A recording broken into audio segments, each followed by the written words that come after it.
నేను వివిధ సమయాల్లో వివిధ విషయాలు టేకప్ చేశాను. ఈ రోజు నేను రైతు బజారుకి వెళ్ళాను. రైతు బజార్లు నేనే పెట్టాను. 1999లో పెట్టాను. ఆ రోజు ఒక మంచి ఉద్దేశంతో రైతులకు గిట్టుబాటు ధర రావాలి, వినియోగదారులకు నాణ్యమైన తక్కువ ధరకే కూరగాయలు గాని వ్యవసాయ ఉత్పత్తులు ఇవ్వాలని ఆ రోజు ఈ కాన్సెప్ట్ తీసుకొచ్చాం. దీనికోసమే పల్లె వెలుగనే పేరుతో ఆర్టీసీ బస్సులు కూడా తీసుకొచ్చాం. వెనక సీట్లన్నీ కూడా ఖాళీ చేపించి అవన్నీ రిమూవ్ చేసి నేరుగా కూరగాయలు అందులో వేసుకుని తెల్లవారితో ఫస్ట్ అవర్ లో రైతు బజార్ దగ్గర తీసుకొచ్చి వదిలిపెట్టేవాళ్ళం. దానివల్ల చాలా మంది రైతులు మధ్య దళారులు లేకుండా వాళ్ళంతా వాళ్ళ యొక్క పండించిన పంటలు అమ్ముకునే పరిస్థితికి వచ్చారు.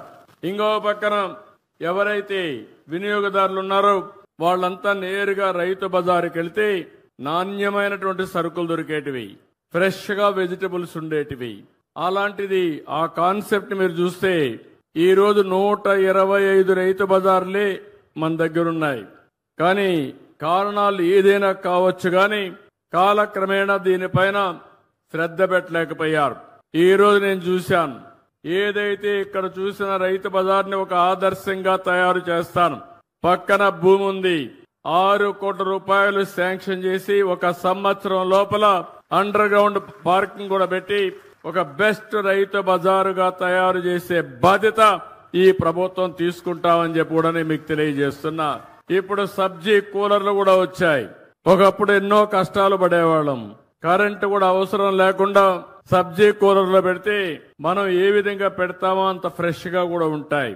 అంటే ఇలాంటి రైతు బజార్లని ఇప్పుడు 125 ఉన్నాయి. 175 నియోజకవర్గాలకి 175 రైతు బజార్లు పెట్టే బాధ్యత ఈ ప్రభుత్వం తీసుకుంటామని చెప్పి కూడా నేను మీకు తెలియజేస్తున్నా. నేను ఒకటే ఆలోచిస్తున్నాను, రైతులకు గిట్టుబాటు ధర రావాలి, వినియోగదారుడికి సరస ఇన్ఫ్లేషన్ పెరగకుండా వీలైన తక్కువ ధరకి నిత్యావసర వస్తువులు కొనే అవకాశం ఇవ్వాల్సిన అవసరం ఉంది. ఇంకా ఒకప్పుడైతే నేను హార్టికల్చర్ డిపార్ట్మెంట్ ద్వారా మొబైల్ రైతు బజార్లు కూడా పెట్టాం.